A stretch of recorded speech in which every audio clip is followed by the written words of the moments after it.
de imediato e possui um currículo vitae invulgar. Primeira, é credenciada pelo Ministério da Saúde em Clínica Médica e Cirurgia Geral.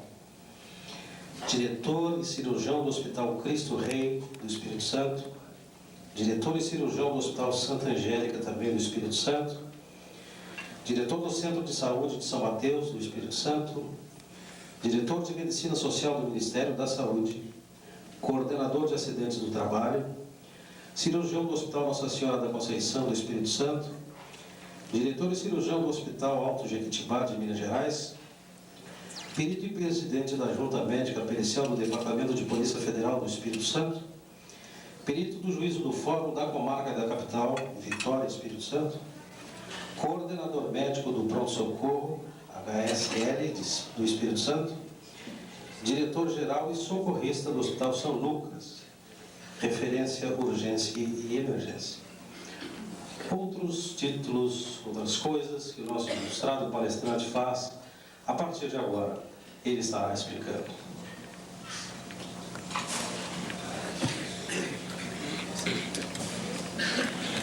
Boa noite a todos. Boa noite. Pode estar à vontade, hein? Vou procurar ser preciso naquilo que pretendo passar para os senhores. A DONEP, como os senhores viram, é uma experiência de homens para homens, de profissionais para profissionais, homens de negócio para homens de negócio e para mulheres também, porque a DONEP tem o seu apoio feminino, não é isso? E são homens passando essa experiência para todos. Vou começar de uma maneira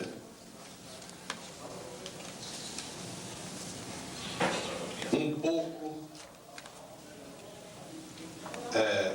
talvez questionada por alguns que aqui estão, porque ele vem falar de algo que nós não entendemos, mas já ouviram falar. Porém, acredito que aqui se encontrem alguns médicos. Pode ser que entre eles encontre-se algum ortopedista, mas, se não for assim, em ser médico já entende. E os que não forem médicos também já ouviram falar nisso. Eu tenho aqui 2 radiografias. Mas por que ele vai trazer radiografias para cá? No final vocês vão entender. Tenham calma. A primeira radiografia foi tirada no dia 29/4/98.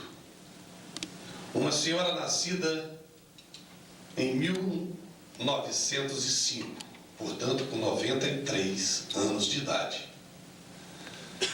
Ela caiu e fraturou o colo do fêmur.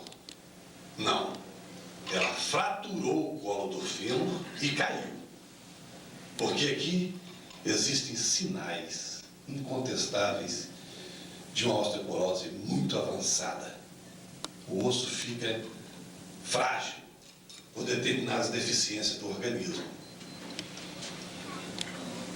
Aqui foi colocado então uma prótese, uma órtese, aliás. Porém, os fragmentos ósseos estão bem distantes um do outro.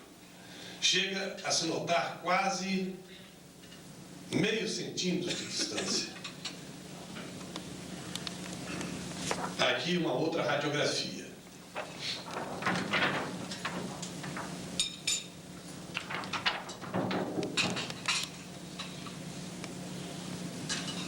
Datada já de 24/6/98. Portanto, com menos de 2 meses. Correto?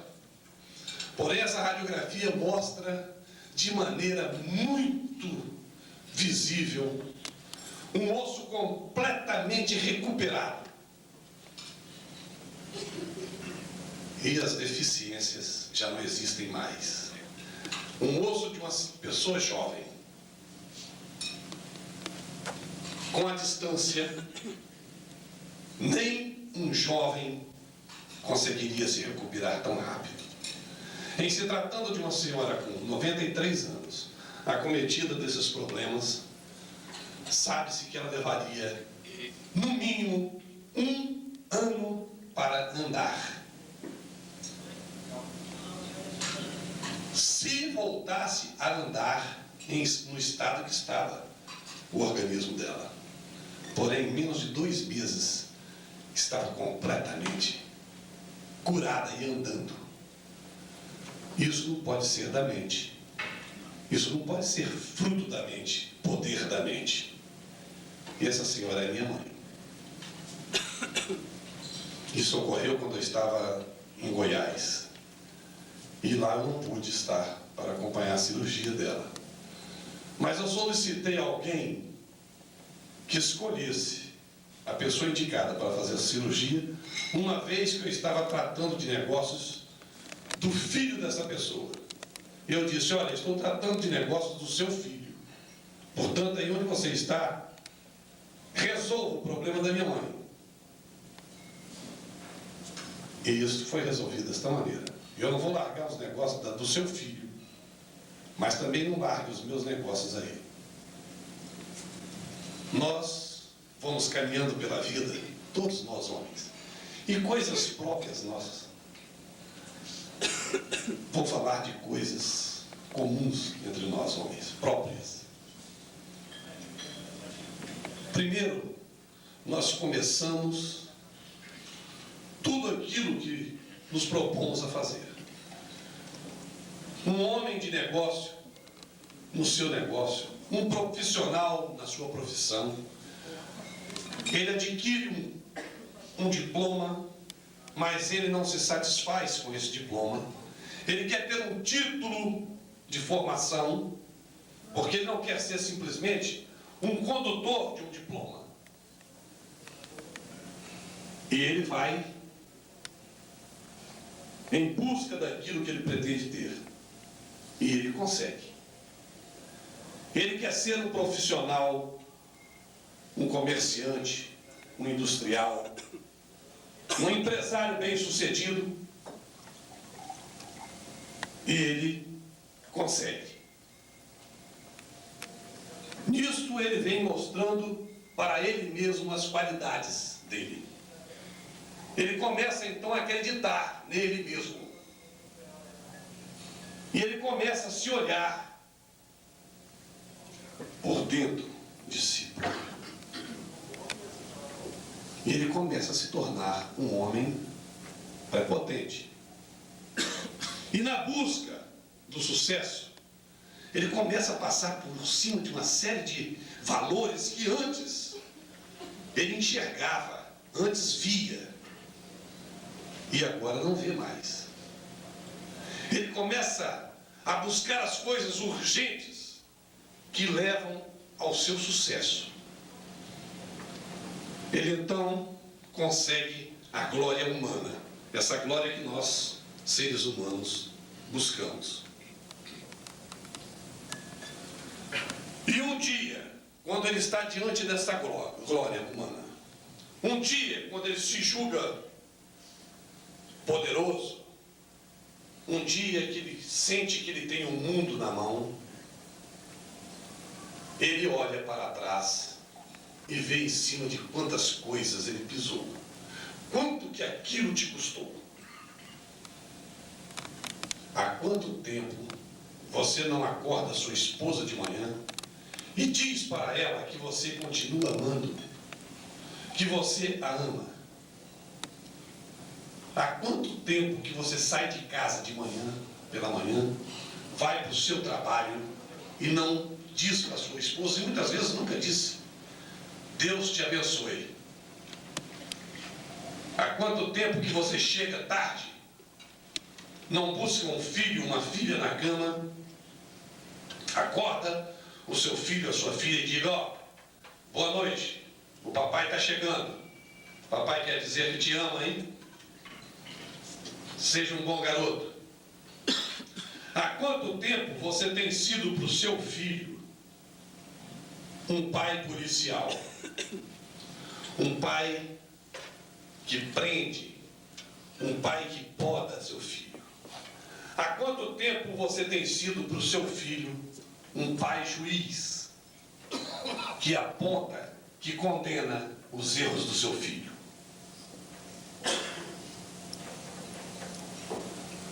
Há quanto tempo você tem sido um pai patrão? Você sabe o que é patrão, né? Você é patrão, não é? Tenho certeza que sim. Como é que você faz com o seu empregado? É exatamente como faz com o filho, não é? Está indo bem na escola? Como estão suas notas? O que você tem feito? E sua conversa termina ali. Termina ali por quê? Porque você quer colocar uma porta entre o seu filho e a sua autoridade de pai.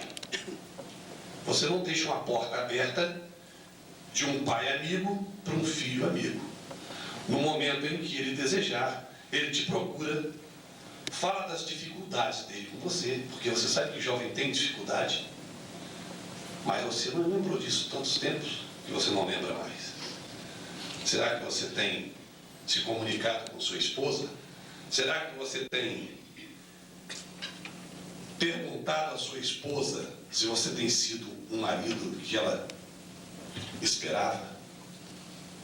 Será que você tem sido aquele marido que naquelas noites, na poltrona da casa da mãe dela, você disse que seria? Ou você esqueceu das promessas? Ou você está pensando que o melhor endereço da sua cidade basta para sua esposa? Ou você está pensando que o melhor carro do ano, importado, é o suficiente para ela te tolerar?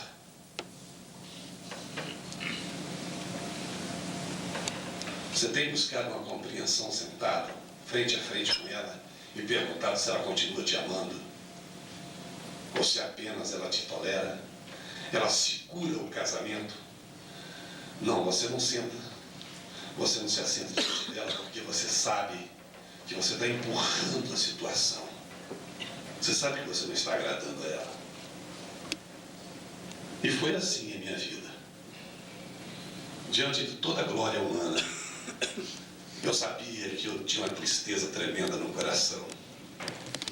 Eu sabia que eu não estava sendo aquele pai, não estava sendo aquele marido. E eu procurava dar bens. Eu procurava chegar no início do ano, oferecer um carro zero, importado. Ainda mais naquela época. Hoje a gente compra carro importado aí com maior facilidade. Mas era difícil. E aquilo foi passando. Até o momento em que eu me decidi em olhar dentro dos olhos de minhas filhas. E eu encontrei somente... O que você acha que eu encontrei? Aquilo que eu plantei. Inimigos. Inimigos. Eles me odiavam. A minha esposa me odiava. Ela me tolerava. Ela me respeitava pelos princípios de uma mulher direita, de uma família que vem com respaldo, de uma boa criação, bom ensino. Me respeitava pelo nosso casamento. Mas já tinha ouvido das próprias filhas muitas vezes: larga este homem, procura ser feliz. Tomara que ele não volte para casa mais. Ele morra lá onde ele está. O filho homem, já desde os 12 anos de idade, e eu entendendo toda essa situação, eu procurei conquistar a amizade dele. Mas as filhas mulheres não. Mesmo porque nós, quando temos um filho homem, e que nós não entendemos muito bem a responsabilidade com a alma deste filho, nós costumamos dizer para os amigos ou colegas, aquelas pessoas mais achegadas: olha, você já levou seu filho homem para conhecer a mulher? Você já apresentou a mulher a ele? Cuidado, rapaz. Faça isso logo cedo para ele não vir desmunhecar diante de você, hein? Homem tem que conhecer a mulher logo cedo. Filha mulher você tranca dentro de casa. Se chegar no portão de casa, tiver conversando com o namorado, dá uns empurrões no garoto, dá um susto nele e bota ela para dentro de casa. Mas filho homem não, filho homem tem que sair. E assim. Sabe por que foi assim? Sabe por que é assim com você? Porque você lembra muito bem que depois daquela noite, depois de tantas horas, tantos dias que a gente vem lutando por um bom contrato dentro de uma empresa nossa, porque além de médico também fui empresário industrial. Você sabe que muitas vezes nós, para adquirirmos algum contrato, nós passamos horas e às vezes dias perseguindo aquele nosso objetivo, não é mesmo? E quando nós concluímos aquele negócio, nós terminamos tudo numa mesa, normalmente já tarde da noite. E nós somos convidados para permanecer nessa mesa. Porque não é uma mesa da Donep, é uma mesa, normalmente, num ambiente de trabalho, num ambiente de negócios. E você é convidado para permanecer ali por um amigo seu, um colega. Olha, permaneça aqui, você vai para onde? Você vai dormir? Amanhã cedo você vai embora, vai para casa? Nós tão distante da tua casa. Permaneça aí que eu convidei umas meninas para a gente tomar um café junto aqui, conversar algumas coisas, tomar um chá, o que você quiser. E você no início, você rejeita aquilo. Mas depois você concorda. Conhece uma garota, menina de família, gente boa. Só que você, sem perceber, você amanhece o dia com aquela mulher. Você abre os seus olhos e vê que ao seu lado não é a sua esposa que está. Você tem que tomar um avião e sai já meio atrasado, toma aquele avião, vai para sua casa com aquele peso e depois de tantas horas encontra a sua esposa, tenta esquecer aquilo, mas vem alguma coisa no seu coração que você volta a procurar novamente outro encontro. E nesse encontro e nos outros encontros você se torna um adúltero e não percebe isso. E dentro da sua família foi plantada uma semente de destruição. Uma semente que ela vai se enraizando, aí começa ódio. Você começa a enxergar somente defeitos na sua família, na sua esposa. Você já começa a não ver as qualidades dela. Você já começa a desonrar a sua esposa, até mesmo numa pasta dental que é apertada pelo meio. Você não vê o que ela faz de bom para você. Não. Você encontra somente defeitos. E neste momento, eu já estava tão envolvido.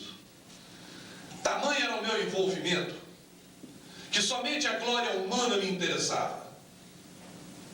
E eu também não via que eu era extremamente infeliz, como você também não enxerga. Que existe dentro de você tanta infelicidade, tanto desconforto. E eu quis então me ver livre da minha esposa. Mas olhando os amigos e colegas que já haviam tomado a mesma atitude, eu resolvi não ir ali de forense para me ver livre da esposa. Eu queria me ver livre dela ao meu jeito, ao meu modo. E me consultando, eu achei por bem matá-la no acidente automobilístico. Tirá-la da minha vida de uma vez por toda.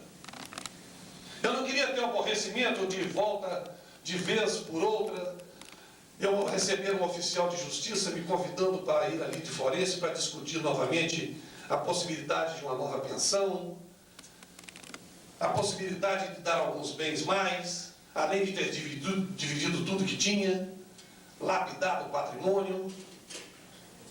Eu ia me ver livre dela, mas sem mexer no meu patrimônio. Um acidente automobilístico é uma beleza. Na hora que a pessoa que causou o acidente vir a mim para receber pelo trabalho executado, eu ponho a pistola sobre ele e mato. Foi um médico, um empresário. Diante do homem que causou o acidente da esposa, ele, tomado de emoção, assassinou o causador do acidente. 7-0. Está na rua. Absolvido. Não é mesmo? Mas não consegui. Tive que abortar o primeiro plano, porque os filhos estavam dentro do carro. E depois, outros planos vieram e eu não conseguia. colocava pessoas para vigiar, tentando encontrar nela um motivo que me desse o direito de me expor mais, mesmo que viesse a ser descoberto a minha ação naquele crime, alguma coisa que justificasse, que me desse uma justificativa de cometer aquele ato, mas nunca encontrei. Mandava grampear telefone, também nada, não pegava nada. Nesse momento, ela recebeu o telefone de uma amiga, esposa de um engenheiro muito amigo meu, que dizia o seguinte: Maria José, eu tenho sonhado demais com você. E nos meus sonhos, você vem a mim me pedindo socorro, gritando por socorro, mas nunca você conclui o que você quer. E eu queria te convidar para um jantar da DONEP. É a Associação dos Homens de Negócio do Evangelho Pleno. Mas para o Gustavo, você não fala em Evangelho Pleno, porque senão ele não vai. Ela já me conhecia. Você fala Associação de Homens de Negócios, homens de negócio, profissionais liberais, autoridades civis e militares. E não disse Evangelho Pleno. Ela sabia que às vezes, a gente, por algumas vezes, já havíamos comentado sobre isso, e eu dizia que essa coisa de evangelho, coisa de crente, isso era coisa de pessoas que não tinham preocupação, que não tinham a cabeça com que, não tinha o que encher a sua cabeça. Então havia ali dentro um espaço para colocar essas coisas. Era gente que não tinha muito envolvimento, era gente que não era coisa para mim aquilo. Eu achava que eu só via realmente nesta vida a glória humana. Era isso. E era importante ser importante. Era importante ser abajulado. Era importante ser comentado. Era isso. E é isso que a gente enxerga. E é importante você acumular bens. Você não se importa de maneira nenhuma quando você está envolvido na glória humana. Você não se importa de maneira nenhuma ter que suprimir da declaração de dependentes o nome de um filho ou de uma filha. Você não lembra que apesar da sua declaração de rendimentos, sua declaração de bens estar completa, você não sente a dor de repente ter que tirar o nome de um filho da declaração de dependentes e informar que você está tirando porque foi vítima de uma overdose, foi vítima de uma negligência sua como pai.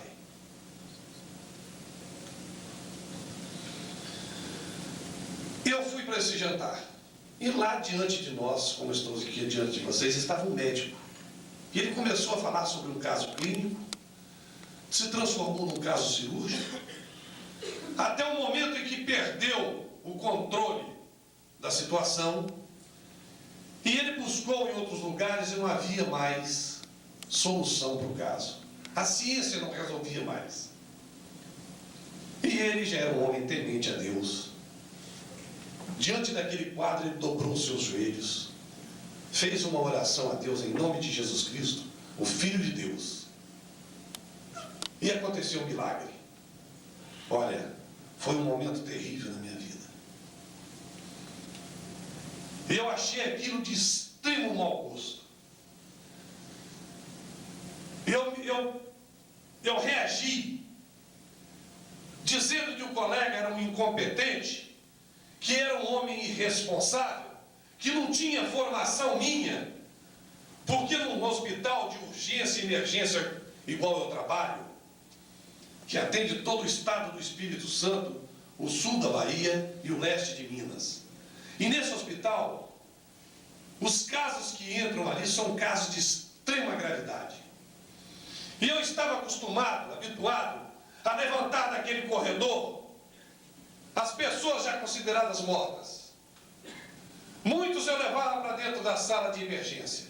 Outros, quantas vezes, dentro de um hospital meu mesmo, eu tive que operar, abrir um paciente em coma hipovolêmico, Abrir mesmo sem anestesia para frear a hemorragia desse paciente, porque não dava tempo de levá-lo a um centro cirúrgico. Se fosse conduzido a um centro cirúrgico, ele ia morrer. Então ali mesmo eu resolvia o caso. E eu resolvia porque tinha informação. E fui dizendo: tem aqui na minha cidade o doutor Roberto da Fonseca Araújo, um juiz, que quem socorreu este homem fui eu.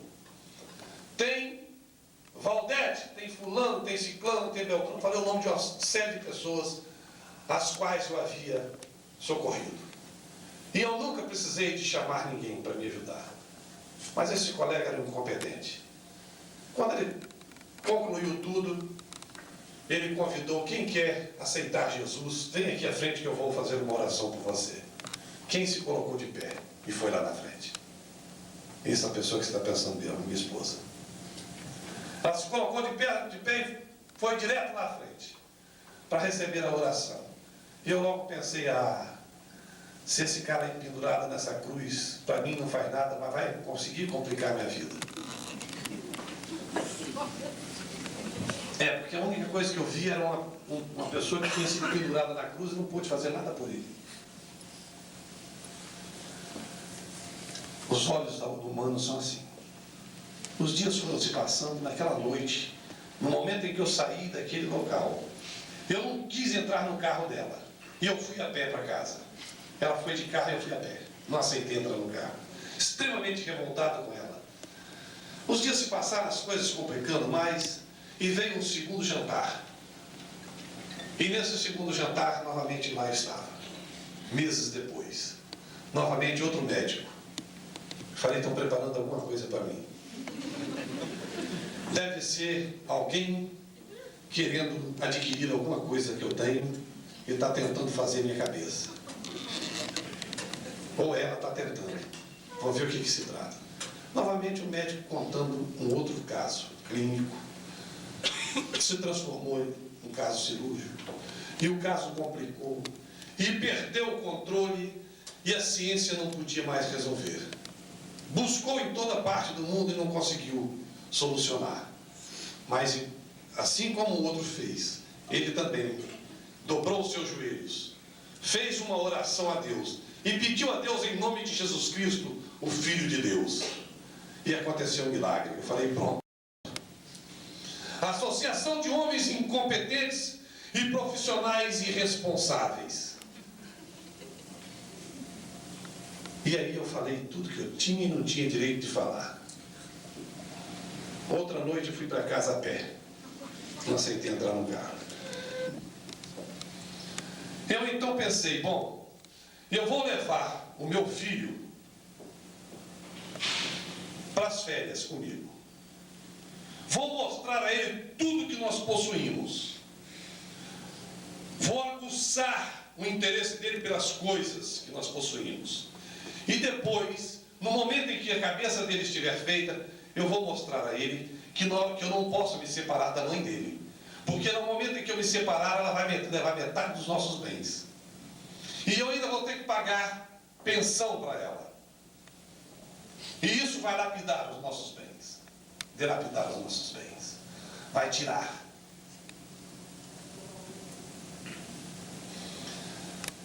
Levei-o para umas férias numa cidade chamada Porto Seguro. E lá os dias se passando, eu fazendo o trabalho com a mente dele, até um certo dia que nós começamos um churrasco por volta de 10 horas da manhã.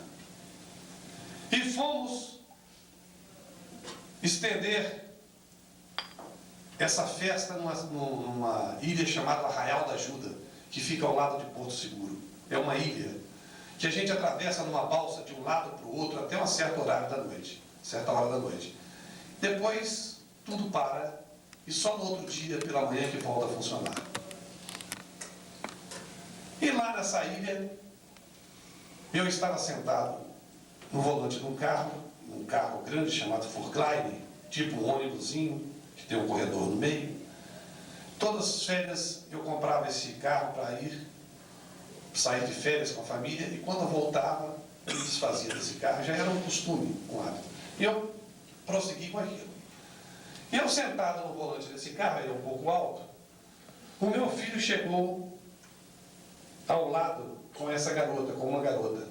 Uma garota que havia passado os dias anteriores comigo. E eu havia combinado com ela, eu havia dito a ela que ela deveria dar um guaraná a ele e colocar um pouco de champanhe dentro do guaraná. Para que ele ficasse um pouquinho alegre e eu pudesse então começar a fazer o trabalho. Primeiro falar com ele quais eram as minhas intenções. No momento em que eu falasse que a mãe dele precisava de morrer, certamente ele iria reagir. Mas como ele estava alegre com a bebida, aquilo ia passar, no outro dia eu terminava o trabalho. Disse mais a ela, que apesar dele ser um rapaz que aparentava uns 20 anos, um rapaz alto, forte, ele só tinha 15 anos de idade. Um rapaz inteligente, mas somente 15 anos. E disse que ela não abusasse do champanhe porque ele não tinha costume com bebidas. E nesse momento ela chegou ao lado do carro, começaram a conversar comigo, eu conversando, tentando sentir o estado emocional dele, o estado de mental deles, saber se ela já tinha colocado alguma coisa na bebida, se já tinha oferecido alguma coisa a ele. E naquele instante me veio a sensação de que ela pudesse exagerar na dose ou que alguém pudesse colocar alguma droga dentro do copo dele. Porque naquela área ali, naquela época, era muito permissivo o uso de drogas. Eu não sei se até hoje é, mas era naquela época. E poderia acontecer um desastre. Me veio um sentimento assim.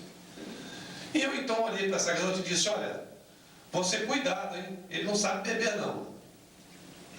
E ela olhou para mim e disse, olha, fique tranquilo, você já me conhece, está tudo sob controle.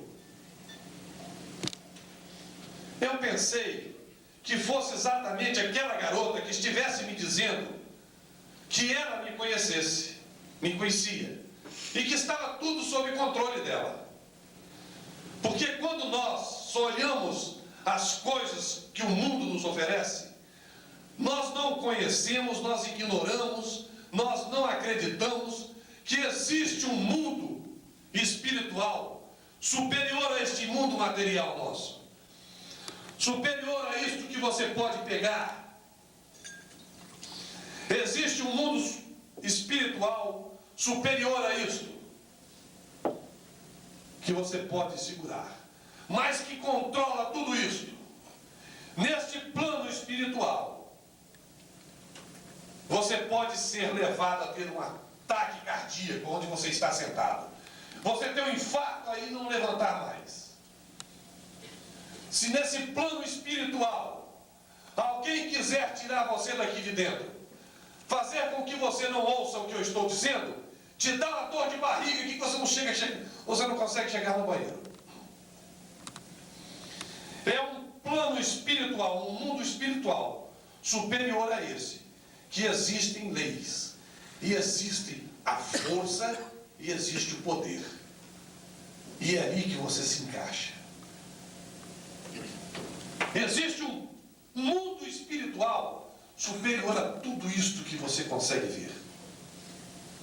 E nesse mundo espiritual alguém estava me dizendo, fique tranquilo, tantas garotas eu tenho colocado na sua cama, tantas mulheres casadas você tem se encontrado, não é? Quanta família você tem destruído, não é mesmo? Mulheres bonitas que pertencem a outros homens, esposa de outros homens, estiveram em sua cama, não é? Você pensa que é a sua altura, os seus lindos olhos? Fui eu que coloquei. Mas agora chegou o momento que eu vou cobrar. E eu vou cobrar a alma de alguém. Um dia, o seu erro poderá ter um preço muito elevado. Alguém pode requisitar a alma da pessoa que você mais ama para pagar os seus erros. Para pagar aquele dia que você passou por cima de um amigo seu para adquirir aquilo que você queria. Para pagar quando você pisou sobre alguém. Para pagar quando você perseguiu o inimigo, quando deveria estender as mãos e perdoá-lo. Para pagar, quando você abriu a boca para destruir alguém, quando você podia ter se calado. E ele estava me dizendo isso naquele momento. Espera, está tudo sob o meu controle. Você vai ter um encontro com a fatalidade. E eu perdi a hora. Por volta de 1h da madrugada, entre 1 e 2 horas, eu senti a falta do meu filho, fui à janela do carro, chamei um rapaz que ali estava e disse: olha, vem cá, você viu o Gustavo aí, o meu filho? E ele olhou para mim e me respondeu o seguinte: olha, aquele momento que ele esteve aqui conversando aqui, ele saiu nessa direção com aquela garota e não voltou mais. Saltei do carro.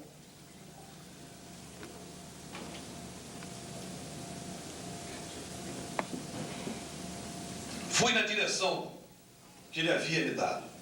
Não encontrando ninguém, voltei, reuni outras pessoas que ali estavam e fomos procurá-los. Certo momento, essa garota sai em minha direção, vem em minha direção, segurando os seus cabelos, e à medida que ela gritava que algo horrível tinha acontecido, eu gritava perguntando a ela o que tinha acontecido. O que aconteceu? E ela não me respondia. E ela veio se aproximando de mim até que ela chegou perto e disse assim: ó, algo horrível aconteceu. E se virou e correu. Eu, pensando em segurá-la para perguntar o que aconteceu, eu corri atrás dela. No momento que ela parou, eu parei também. Olhei, o meu filho estava caído no chão. Eu me curvei sobre ele, levei a mão no abdômen dele, na barriga, com a intenção de examiná-lo. Eu já encontrei seu corpo gelado. A sudorese, aquele suor frio que o corpo exala, no momento de agonia, com o vento da madrugada, frio daquela ilha, o corpo estava gelado.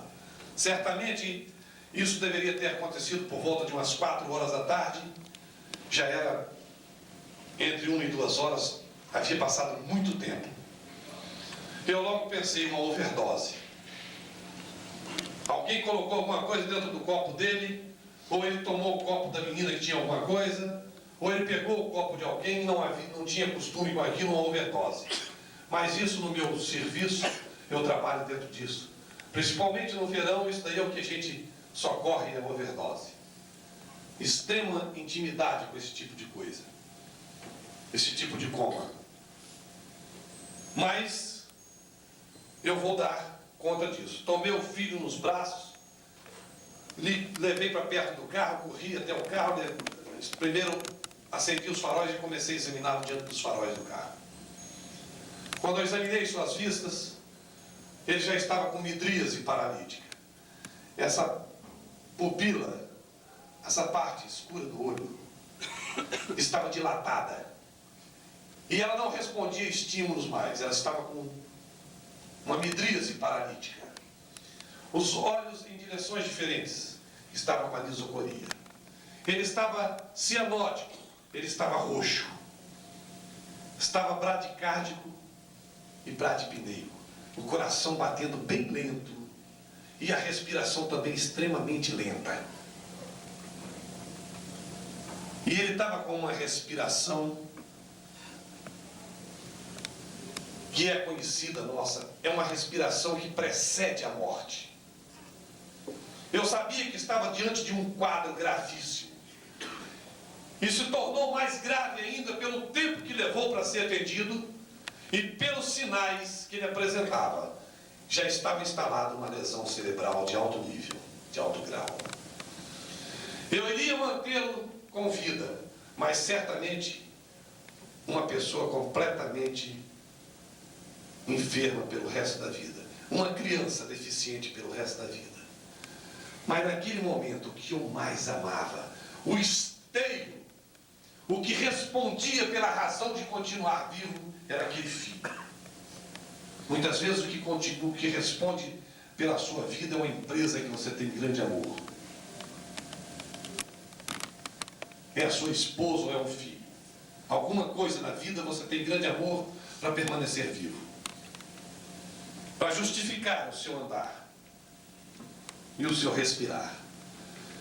Isso não vai me causar, isso não vai me intimidar. Eu vou mantê-lo vivo. Levei-o para dentro do carro, sabendo do que se tratava, a conduta que eu devia tomar, e eu precisava de um hospital onde eu pudesse ter suporte para continuar atendendo. Um laringoscópio para entubá-lo, com a cânula endotraqueal, mais material que a gente usa para entubar o paciente, para depois botar naquele aparelho, para continuar respirando. Precisava de material. Quando eu procurei por esse hospital, eu fui informado que naquela ilha não havia hospital. Aquilo foi como se tivesse havido, como se acontecesse um abalo. Eu senti o solo se mexer embaixo de mim. Sabia que estava próximo a ele fazer uma parada cardiorrespiratória. E eu perguntei, então eu pensei e perguntei, por uma farmácia, onde eu pudesse adquirir um adrenérgico, que no momento em que ele fizesse uma parada cardíaca, eu injetasse dentro da cavidade do coração dele. E com massagem cardíaca, eu ia conseguir levá-lo até um hospital. Aqui não existe farmácia. Você imagina o que eu senti naquele momento. Tenho que fazer o que é possível. Abri a poltrona traseira do carro, as pessoas me ajudando, colocamos sobre a poltrona do carro, uma pessoa deitada de um lado, a outra do outro dele, para tentar aquecer o corpo dele, melhorando as condições respiratórias dele. Começamos a passar a mão sobre o seu corpo, para tentar aquecer o corpo. E durante aquele tempo que se seguiu, ele fez uma parada cardiorrespiratória. Tiramos ele de sobre a poltrona, colocamos numa assoalho do carro, coloquei as mãos na posição correta, me curvei sobre ele e comecei a fazer massagem sobre o seu tórax, sobre o peito dele. Massagem direta sobre o seu coração. Mas o meu peso e a força que eu colocava para a massagem, as suas costelas foram fraturando. Foram fraturando as costelas. Mas isso, já havia acontecido isso anteriormente. Muitas vezes, numa massagem, isso acontece. Eu tinha que manter aquele coração funcionando a todo custo. E isso eu fiz, até um determinado momento, em que ele fez uma parada cardiorrespiratória completa e definitiva, prolongada. Perdia um filho com 15 anos de idade. Um corpo que eu não tive responsabilidade. E uma alma que muito menos ainda tive. Embaixo dos meus olhos, naquilo que um dia eu disse que estava extremamente preparado para fazer, naquilo que eu me julgava um conhecedor profundo, eu perdi a primeira batalha com o próprio filho. Eu senti como se tivesse óleo em minhas mãos, um azeite, e eu tentasse segurar e não conseguia. Aquilo vazava entre os dedos. Naquilo que eu tinha conhecimento e certeza que jamais eu perderia.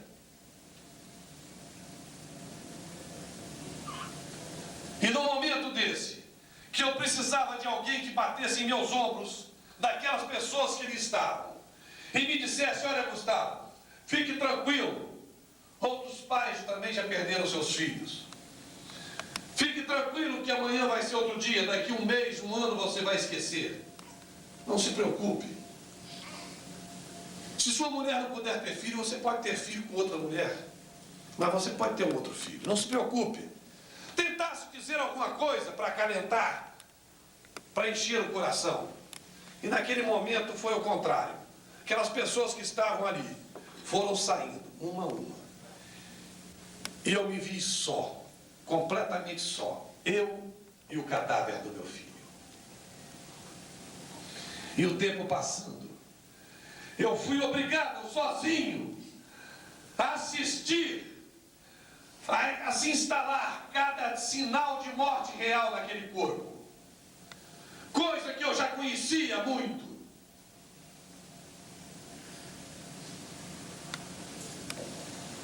Primeiro vai endurecer o queixo, até aquele queixo se endurecer. Agora vai endurecer o pescoço.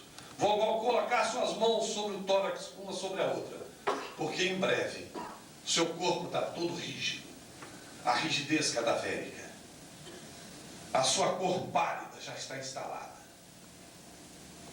Agora já é rigidez cadavérica completa. Os livores cadavéricos vão tomando conta daquele corpo. Que tortura, meu amigo. Você vê como é que você cai tão rápido. Aí você sente que você não é nada. Você sente como tudo é destruído por você, para você e por você, de repente em sua vida. Aí você vê como que é frágil tudo aquilo que você constrói. Aí você vê como você mesmo é frágil. Essa arrogância sua, esse orgulho que nós temos, essa glória humana, ela cai de repente. Você é destruído de repente. Um filho que eu nunca me preocupei em perguntar se ele era feliz com aquilo que eu dava. Nunca me preocupei a perguntar se ele ia ser feliz sem a mãe. Procurando matar a mãe, matei o próprio filho. E eu cheguei à conclusão que não dava para continuar vivo. Era muito difícil continuar vivo, levando sobre os ombros tanto peso, tanta amargura, tanta ferida. Essa ferida na alma jamais vai se fechar. Eu vou esperar a balsa voltar a funcionar. Na hora que ela encostar, eu coloco o carro sobre ela e jogo do outro lado. Porque se eu jogar agora, vai ficar perto, eles vão me recolher.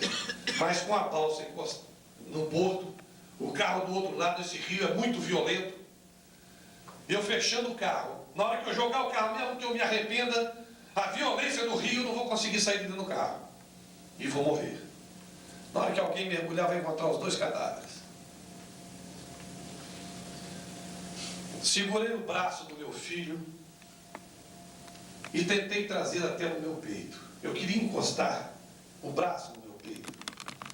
Que eu sabia que a partir daquele momento era questão de hora. Era questão de hora para aquele corpo descer à sepultura. E nunca mais eu tornar a ver aquele filho que eu tanto amava naquele momento. E eu queria dizer a ele: meu filho, eu sei que os seus lábios nunca mais vão tocar o rosto do seu pai. Eu sei que esses lábios nunca mais vão me chamar de pai. Eu sei que os seus olhos nunca mais vão me fitar. Mas não sai de onde você está, como você há poucas horas fez.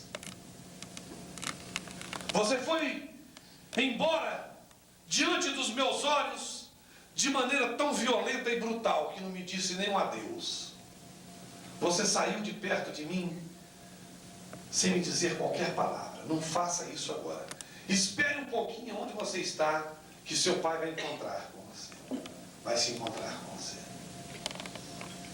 Você, quando está cego espiritualmente, você não entende que mesmo falando essas coisas para um cadáver, de nada vai adiantar. A sua mão não veio para que eu encostasse em meu peito. Então me curvei sobre ele. Na hora que eu me curvei, eu vi toda a minha vida. Eu vi todos os meus erros, todos os meus acertos, como um filme em alta velocidade. Em questão de segundos, se passou diante de mim. E quando tudo aquilo terminou, que tudo aquilo caiu, que o meu mundo caiu diante de mim, eu caí junto daqueles escombros.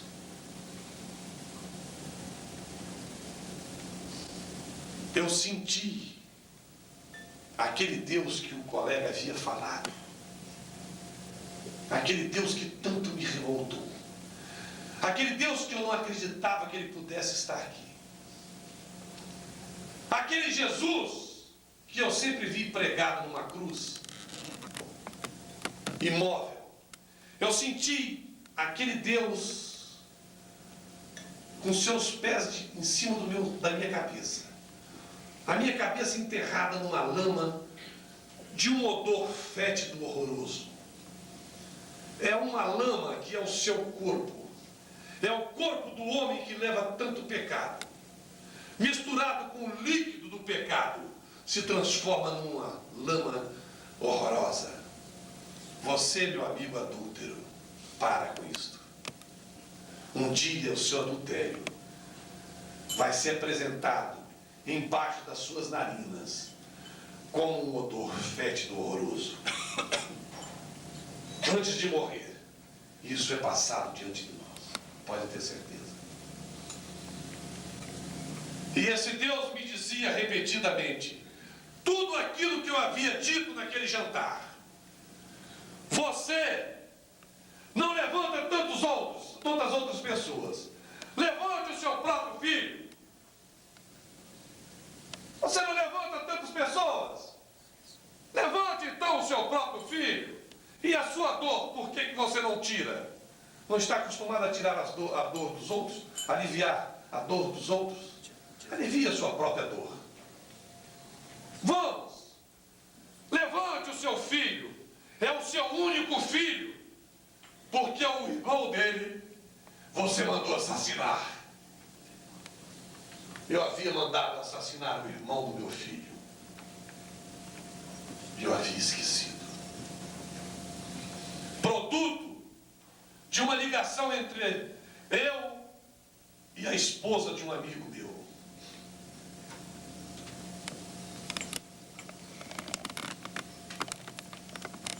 Foi uma coisa terrível na minha vida. São marcas que nunca mais você esquece. Como no fundo de um túnel, alguém acendeu um fósforo e me surgiu uma esperança. Aconteceu alguma coisa estranha comigo, que já tem 7 anos, e eu não consigo explicar. 7 anos se passaram, e eu não consigo explicar. O meu peito se inchou, os meus lábios se abriram, e nasceu um grito de revolta, um grito de angústia, um grito de reprovação, um grito de teste. Não saiu uma oração, saiu um grito de desafio. No momento em que meus lábios se abriram espontaneamente, veio esse grito: Deus, se o Senhor existe e tem um filho chamado Jesus Cristo, em nome do seu filho, o Senhor devolva o meu filho. Naquele momento, me pareceu que foi a pior coisa que eu pudesse ter feito. Se era silêncio, tudo se tornou mais silêncio ainda. Parecia que eu tinha caído sobre uma altura tremenda, sem proteção nenhuma, que eu vinha no voo livre. Tudo parou, mas essa sensação não parou. Meu peito se inchou novamente, os lábios se abriram, e outro desafio foi feito: que se Deus existe e tem um filho chamado Jesus Cristo, em nome do filho dele, ele devolvesse o meu filho. Eu não vi anjo, eu não vi nada, absolutamente nada. Eu senti como se alguém tivesse fechado aquele carro hermeticamente, aberto uma torneira de alta pressão. Parecia que tudo ia explodir, tudo ia para os ares.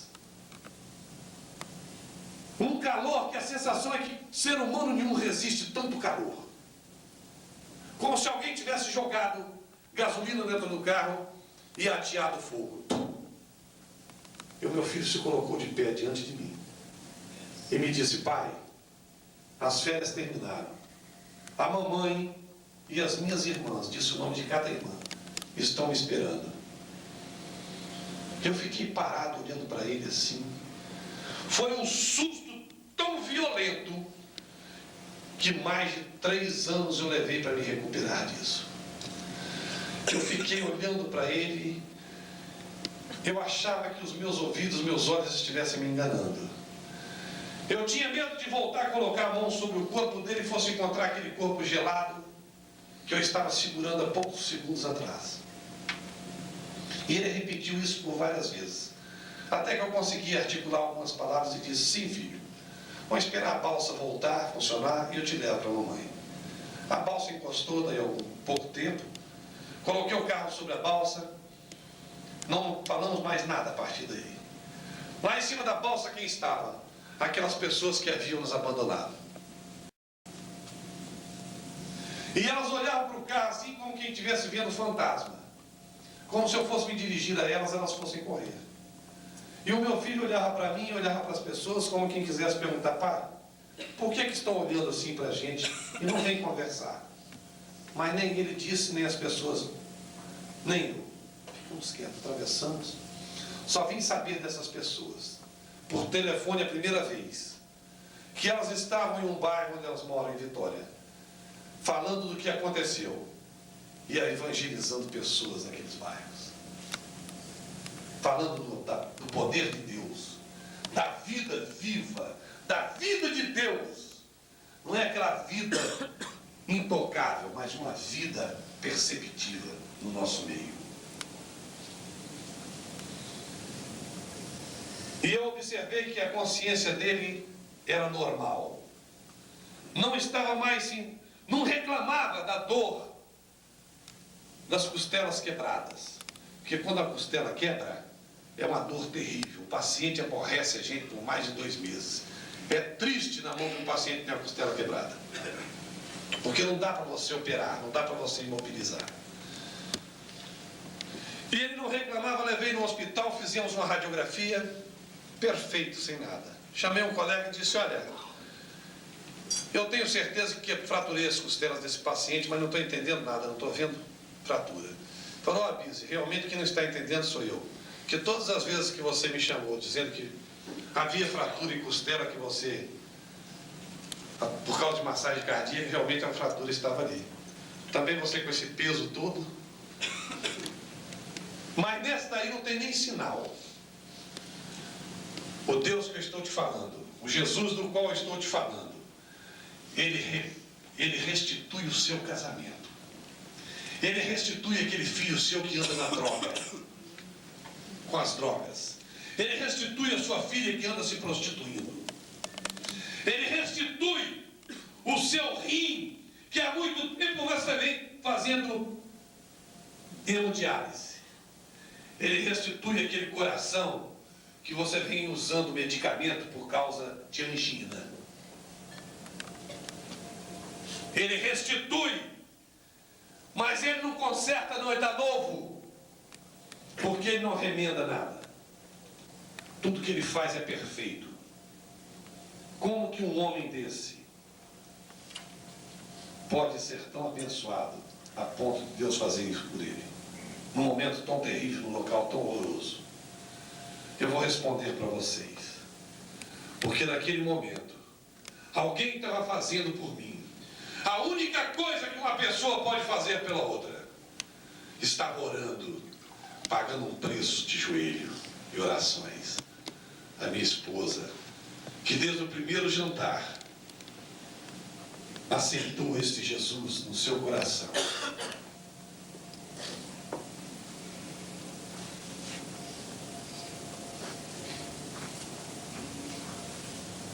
Boa noite a todos. É realmente muito gratificante para nós estarmos com vocês e principalmente para testificarmos aqui das grandes coisas que este mesmo Deus tem realizado nas nossas vidas.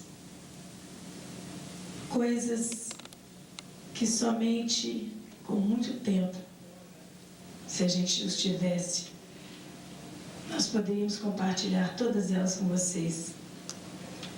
Mas eu creio que vocês já tiveram alguma porcentagem, mesmo pequena, mas tiveram alguma porcentagem dessas maravilhas, né? E vocês, com certeza, hão de questionar, estarão questionando poxa, mas essa mulher deve ser única, uma mulher de fibra, uma mulher diferente, como pode aguentar tanta coisa?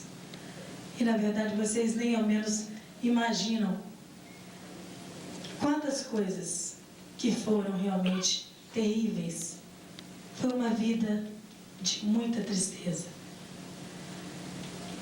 Eu não sou diferente de ninguém, de nenhuma de vocês. Sou uma pessoa comum, normal.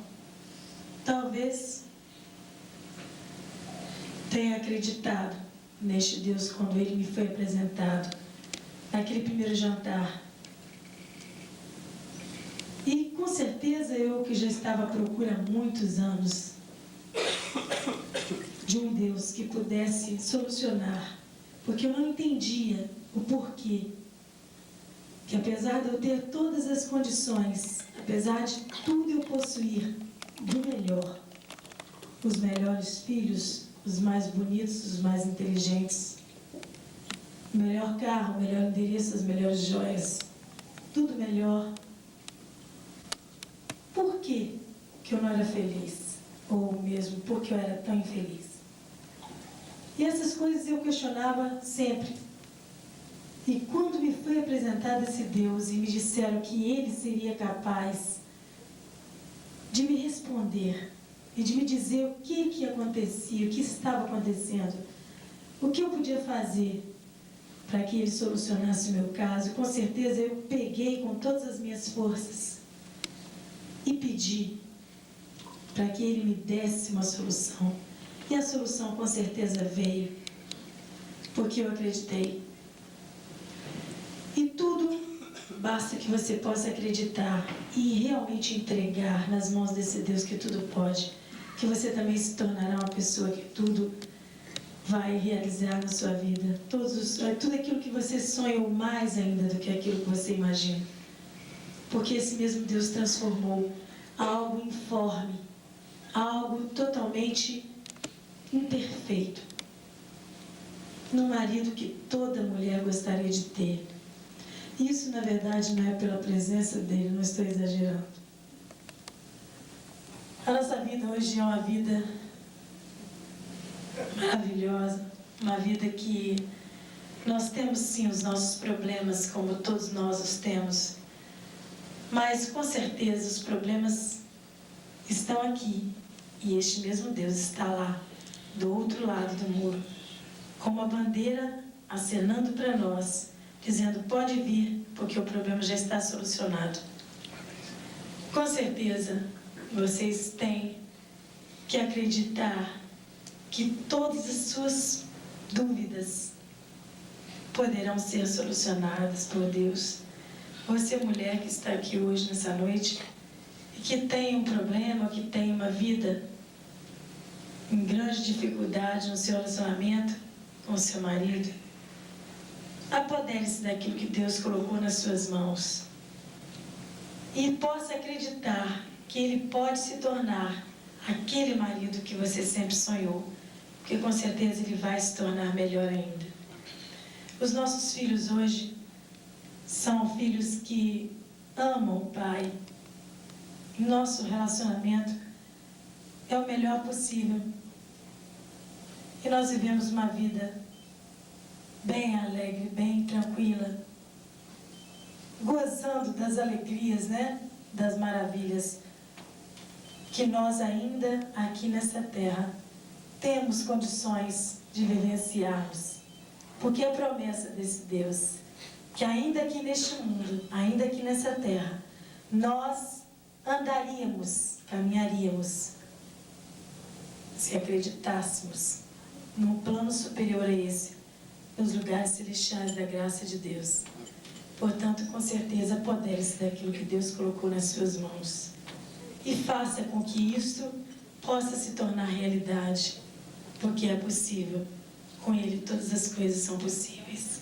Além do grande amor que Ele colocou no meu coração, que não existia mais, ou na verdade eu nunca havia conhecido esse amor, que é um amor que é eterno, é grandioso, ele transcende barreiras.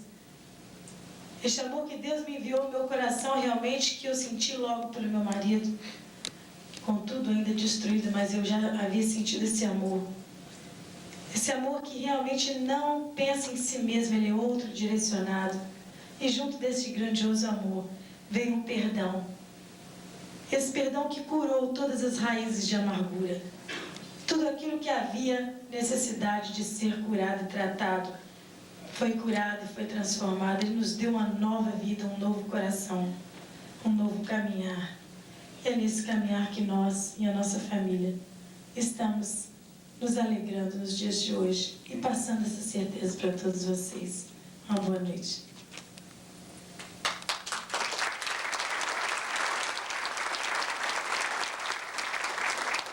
No outro dia, há poucos dias agora, eu disse: Zezé, me toque aqui do lado e me faz aquela massagem gostosa que você fez outro dia. Ela falou: fui eu que te fiz essa massagem. Falei: foi, você me fez a massagem. Disse que era para aliviar essas rugas. Não, não fui eu não, foi a Letícia que te fez essa massagem. Letícia era a filha que mais me odiava. Me encontrei ela fazendo massagem no meu rosto, me acariciando. É esse Deus. Eu ainda questionando este Deus há pouco tempo. Por que somente falar do que ele fez para mim? Aí ele, de certa forma, me falou: olha, eu fiz por você, mas posso, através de você, fazer por muitas pessoas. Em Curitiba, no capítulo do José Leitão, num jantar como este, ele curou a dona Silvia, uma senhora que vinha fazendo tratamento há muitos anos de câncer, vinha lutando contra o câncer, já havia sido operada, feito radioterapia, quimioterapia, o câncer não respeitou e veio sobre ela para destruí-la de uma vez. E ela estava em casa para morrer. E depois de receber oração, ela está completamente curada. Seus exames feitos, todos perfeitos já por várias vezes. Uma garotinha de 4 anos, lá no capítulo de Marechal Cândido Rondon, representada pelo Cláudio. Ela nem estava lá, o Cláudio foi à frente e pediu uma oração por essa garota, que na segunda-feira ela iria para o hospital do câncer. Quando chegou no hospital do câncer, fazendo o tratamento para iniciar, fazendo os exames para iniciar o tratamento, foi constatada cura. E em Blumenau isso aconteceu, na nossa cidade isso aconteceu demais. Isso aconteceu em Natal com um rapaz que tinha que tirar os rins e fazer um transplante. Ele está com os mesmos rins dele, perfeitos. Isso tem acontecido em vários lugares. Em Manaus, o dono da maior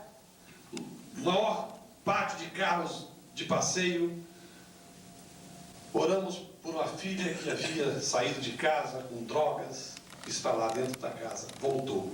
Outro dia encontrei-me com ele e a esposa lá na convenção da DOMEP. Ele falou: doutor, sabe por que eu estou aqui? Porque naquela noite o senhor fez uma oração e a minha filha voltou. Deus trouxe a filha de volta. Deus pode trazer o seu filho. Deus pode curar o seu negócio que não vai bem. Deus pode curar o seu casamento que está abalado. Deus pode curar a sua vida. Pode curar as vidas das pessoas ligadas a você. Ele pode todas as coisas. Nós só podemos uma coisa: orar por você. E se você acredita